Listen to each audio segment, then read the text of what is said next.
Rodman Edward Serling, affectionately known as Rod, was born on December 25, 1924, in Syracuse, New York, to Esther and Samuel Serling. Growing up in the bustling city of Binghamton, New York, Rod was a lively and imaginative child. He found solace and excitement in the world of radio, often losing himself in the stories and dramas that played out over the airwaves.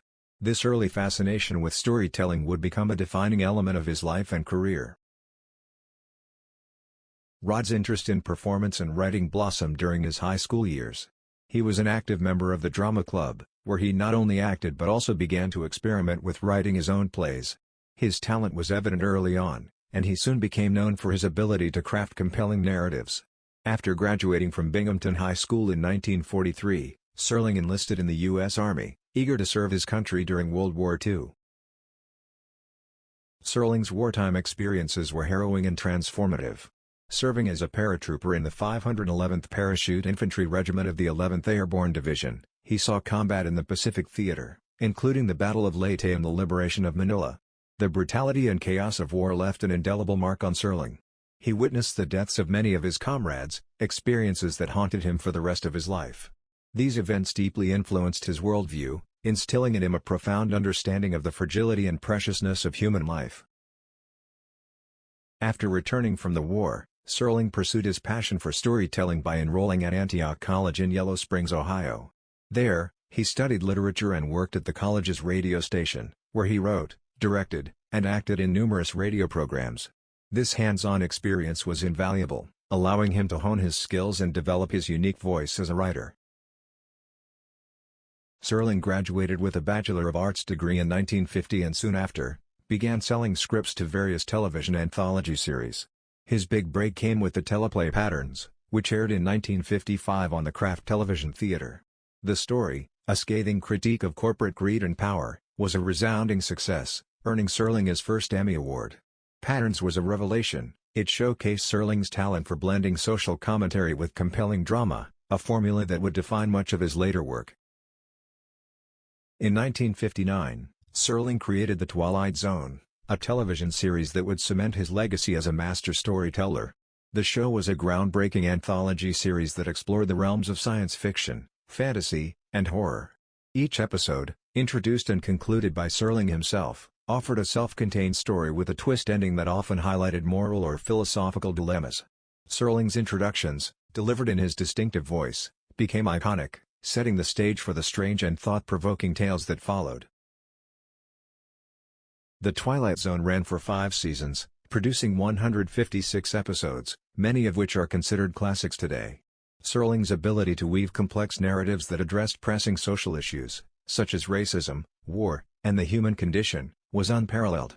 Episodes like Time Enough at Last, The Monsters Are Due on Maple Street, and Nightmare at 20,000 Feet remain cultural touchstones, celebrated for their originality and depth. While The Twilight Zone was his magnum opus, Serling continued to explore new creative avenues after the series ended in 1964. He ventured into film, writing screenplays for notable movies such as 7 Days in May, 1964, and Planet of the Apes, 1968. His work on Planet of the Apes was particularly impactful, contributing to the film's powerful commentary on human nature and society. Serling also created another anthology series, Night Gallery, which aired from 1970 to 1973.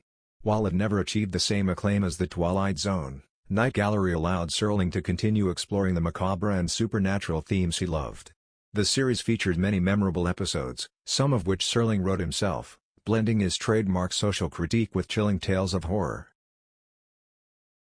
Despite his professional success, Rod Serling faced numerous personal challenges. His intense work ethic and the pressure to produce high-quality content took a toll on his health and well-being. Serling was a heavy smoker, often consuming up to 5 packs of cigarettes a day. This habit, coupled with the stress of his career, led to significant health problems. Serling's frustrations with the television industry also grew over time. He often clashed with network executives over creative control and censorship.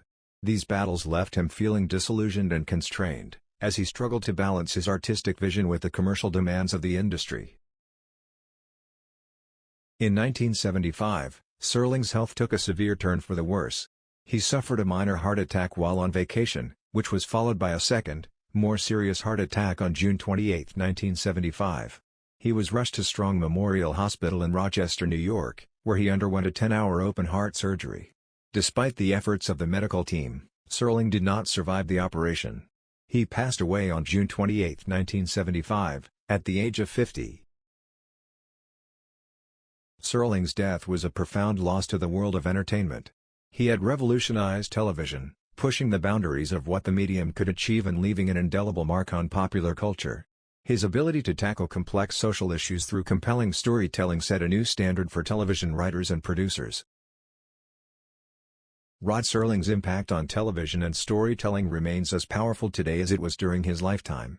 The Twilight Zone continues to be celebrated and referenced in modern media, inspiring countless writers, filmmakers, and creators. The show's themes of social justice, human nature, and the unknown are timeless, resonating with new generations of viewers. Beyond the Twilight Zone, Serling's other works and contributions to the Writers Guild of America are testaments to his enduring influence.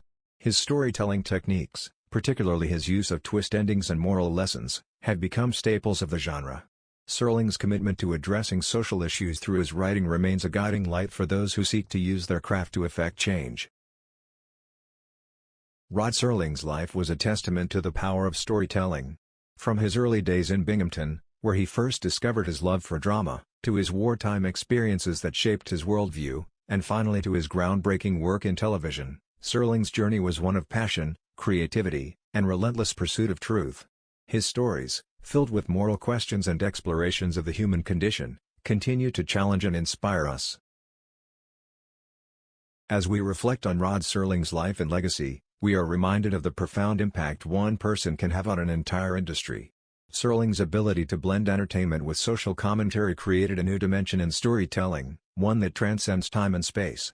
His work remains a beacon for those who dare to ask difficult questions and explore the unknown, ensuring that Rod Serling's voice will echo through the corridors of television history for generations to come.